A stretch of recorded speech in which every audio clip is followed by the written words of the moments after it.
Hello everyone, I hope you all are fine. This is my new video related to success mantra for maths examination.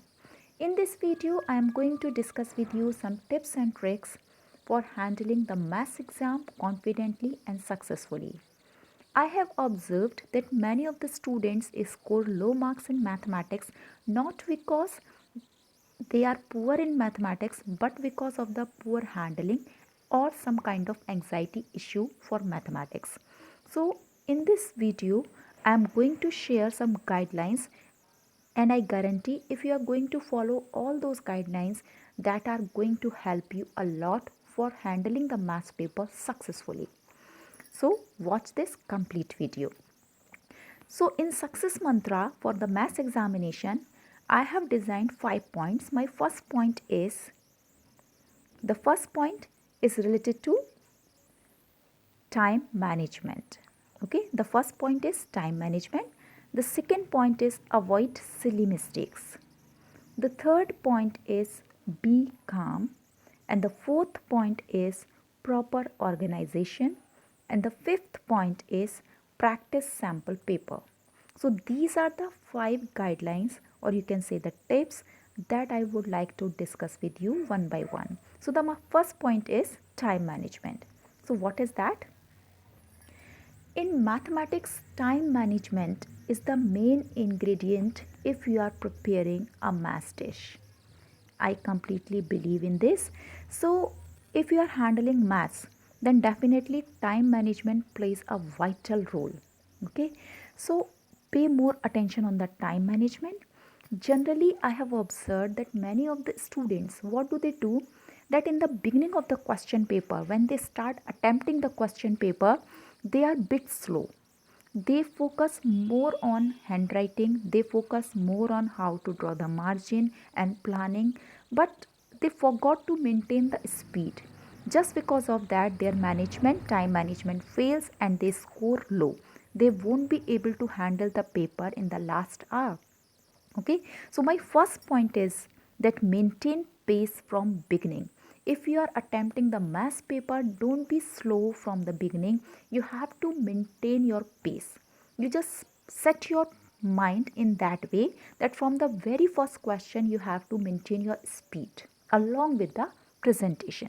The second point is work according to weightage.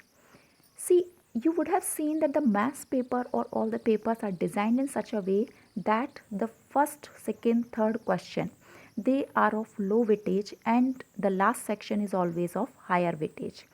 So when you begin the paper, few of the students have the habit to attempt the paper sequentially. So in the beginning, as their mind is fresh and they have sufficient time, so they give more time to first section that carries only 1 mark question. So what do? That question weightage is 1, but they give, because they have time, so they give additional steps to that. Means unnecessary steps, or you can say some more steps they do that are not required there. Actually your step should be only necessary and sufficient. Okay, because your question carries only 1 mark, so do only this much work, because after all you are going to score 1 for that question. If you are doing some additional work, the examiner won't give you extra marks for that, because the question only is of 1 mark.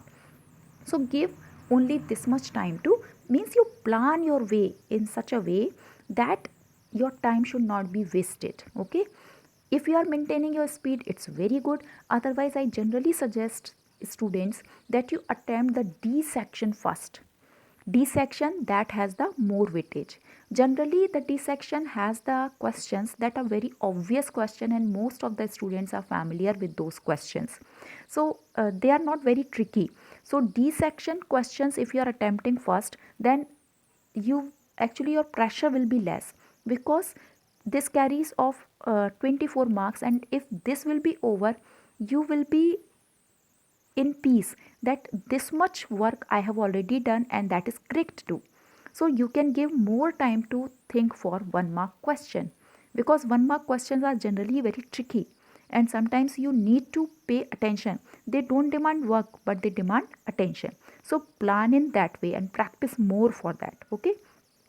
The third point is good presentation. See, along with the time management, you have to pay attention on the presentation also. Presentation includes your handwriting as well as proper work.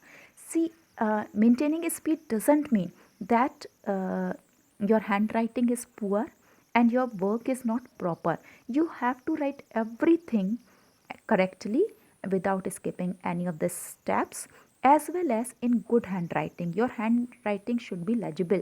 It means your examiner can read it properly. Okay, so you have to maintain, you have to practice in that way that your presentation should be good as well as your speed should be maintained throughout the paper. This is your first point. Now the second point, my second point is avoid silly mistake. For avoiding silly mistake, I generally advise my students to apply DCU technique. Okay, DCU technique, many times I shared with my students that what is DCU technique. So I suggest I share it with you also, that what is DCU technique. So generally DCU techniques works very well. So what is that? First of all, you just see that what is D here. So it is digits. In junior classes, I have observed that many students have the habit to copy the digits incorrect from the question paper. They become overexcited in maths paper. That's why they copy the digits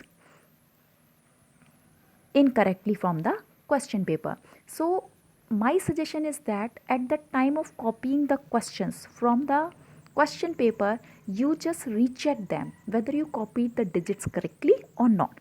If you have copied the digits correctly, then your time won't be wasted. Otherwise, after attempting the question, if you are marking it that the digits are wrong, your time will be wasted. So don't waste your time, recheck it then and there itself. Okay. The second point is, while rechecking, put the tick mark against the question you have done in question paper. Whenever we ask the students to recheck their paper, what do? They simply keep the answer sheet in their hands and turn the paper, and after that they say that we have rechecked. This is not the proper way of rechecking. Rechecking means you keep the question paper in front, you keep the answer sheet also in front, and you match.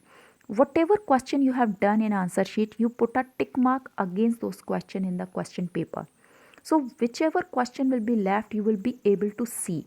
Otherwise, in few of the student there is problem. They, just because of over excitement, or you can say the anxiety, they skip the question, and after that what happens, that only they regret. Okay, so be very careful for all these things. Now the next point is calculation. Okay, calculation, be very careful for avoiding silly mistake. This is my second point, calculation. So what is that? See, first point is sign mistakes. Most of the students have the problem that whenever they transfer the digits, they forgot to enter the correct sign. If the expression is long, suppose they are doing some algebra, then they make mistakes. So whenever you are doing, whenever you are transferring, so at that time be very careful and check whether you enter the correct sign or not. Okay, the second point is,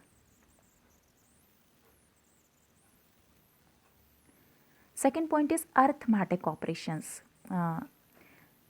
I have seen even the 12th standard students do such kind of mistakes. They make mistake of addition as well as subtraction, because they are very good in handling the 12th standard codes. They are very good in methods and techniques, but they do silly mistakes in plus and minus. Okay, these mistakes are minute, but they make your question wrong. So whenever you are doing addition, subtraction, multiplication, division, just be very careful and don't make such kind of mistakes. Okay, now this next is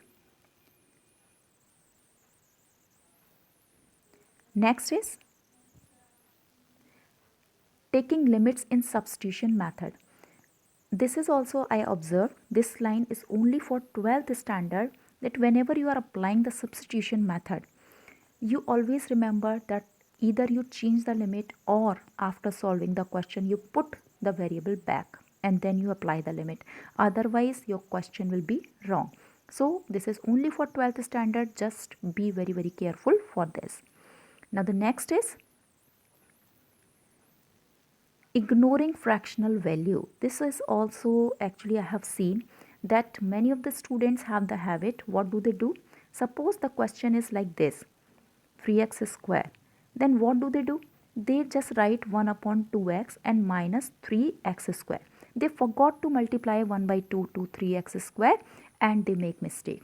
So this is very common and general and obvious mistakes that students commit. But if you are going to keep all these points in your mind, if you know that such kind of mistakes I can commit and I should take care of them, then obviously you can avoid such kind of mistake. So my point is sign mistake, arithmetic operation, taking limits and ignoring fractional value. Such kind of mistake should be avoided. Okay. Now the next point is units. Okay.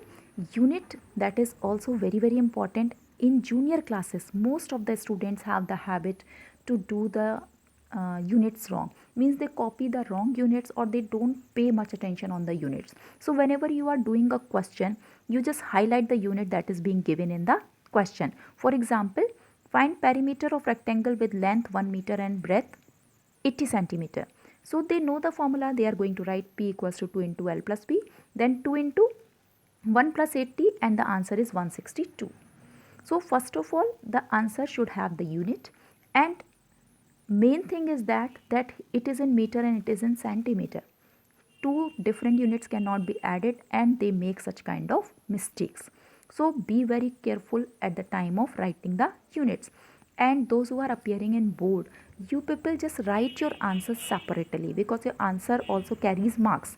So you just write, after completing the question, you should write your answer separately with the unit. Okay. So otherwise you are going to lose marks for the unit. Okay. So be very careful for all these things. So this is DCU technique. D stands for digits, C stands for calculation, and U stands for units. So whenever you are attempting the question, you just check all three, then definitely your question will be free from all the errors. Okay.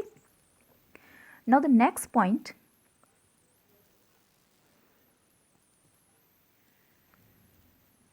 is third point, that is be calm. What is that? I have seen that few of the students commit mistakes just because of the anxiety, because they have some phobia. They think that it is math paper and they commit mistake just because of the fear. So be calm, it is just a math paper. Why are you worried of? If you become panic, you will make more mistakes. So mathematics has this nature. Be calm and then attempt every question. Definitely your mistakes will be lessened. So, and read the question carefully. Means complete question should be read. Few of the students have the habit that they read half of the question and they start doing, and then they commit mistake. So read the question till the last and mark the important points, highlight the important points. Okay. In junior classes, sometimes the students, especially the word problem, they carry two parts. Like for example, who got the more money and how much. Then they write the answer of only one part and they forgot for the second part. It doesn't mean that they do not know. Actually, the problem is that overexcitement. That's why, and carelessness. So they forgot. So you just mark such kind of things in the question paper that two things are being asked and I have to answer both the things. So if you are going to attempt the paper in this way, definitely mistake won't be there. At least careless mistake won't be there. Second thing, boost your self confidence. Means whenever you are entering for the math paper, you should be confident enough. Don't ask other students for the answers and after that you are making the changes. Don't do such kind of things. Be very confident and do the question confidently. But what is wrong? Confidence is always good. What is wrong? Overconfidence. Be confident but not be overconfident. Many students have this habit that they think that they are very good in mathematics, so at the time of doing the examination they become little careless. They don't read the questions carefully or they make some kind of mistakes because of the overconfidence. Okay, so be confident but not overconfident and keep calm. Be patient and attempt every question. This is what my third point. Now the fourth point is Fourth is proper organization. Actually, I always emphasize whenever you are practicing for maths, you just develop this habit to write the question with steps. Means every step should be written at least before the examination, before 2-3 months. So you just keep practicing writing the question completely with steps. Few of the students, they usually write only the required part at the time of practicing, and they develop this habit. So at the time of examination also, they write in short. In board, we have, or like in examination also, we have the step marking in maths paper. So for every step you will be marked. So if you are skipping, if you skip any of the step, your mark will be deducted. Okay, so just be careful. You just develop this habit to write the questions completely carefully with all the steps. So practice more to write the solution in an organized way, okay, properly, and don't skip steps. If you will practice, if you develop this practice, definitely in the examination it will be easy for you to write the complete question. Okay, so just do that. That is easy also. If you will practice, then definitely you will be having the command on it. My fifth and last point is practice sample paper. I always emphasize practice sample paper because sample paper actually two things, two wonders it does. What is the first thing that it does for you? Actually, it will reduce what? It will reduce your anxiety, your mistakes, as well as phobia. What happens that in junior classes also, many of the students, those who are having the mass fear, parents can design the paper for them, and at least for 1 month you just keep giving that sample paper. Via that you will be able to know that what sort of mistake your child can commit, and after that you can work on it. Okay, and the anxiety that the child usually have during the maths paper, that will also be eliminated by that, and phobia will completely eliminated. So if you will work for the sample paper, definitely all three will reduce. And the second profit is that it will improve what? It will improve your confidence definitely, and technique also, perfection also, and efficiency also. Means in practicing, what happens that you are having some supports, like teacher is sitting, or you are having internet or something. So you just peep there or you just ask, or you share with your friends or teachers, and you get the knowledge how to do. But when you practice sample paper, what happens that you are not allowed to take any help. So at that time, what happened that you come to know that whether you know the question completely or not, or you will be able to do independently or not, or correctly with perfection. So perfection comes when you start practicing the sample paper. You can mark yourself, or your teacher can mark yourself, or your parents can mark you for that. So that will definitely help you a lot. That will develop the confidence, that will improve your technique, that will improve your perfection and efficiency. So I think that these 5 points will surely going to help you in attempting the maths paper successfully and wonderfully. So all the very best to all my students. Thank you so very much. If you have any query, you can ask me anytime. Thank you.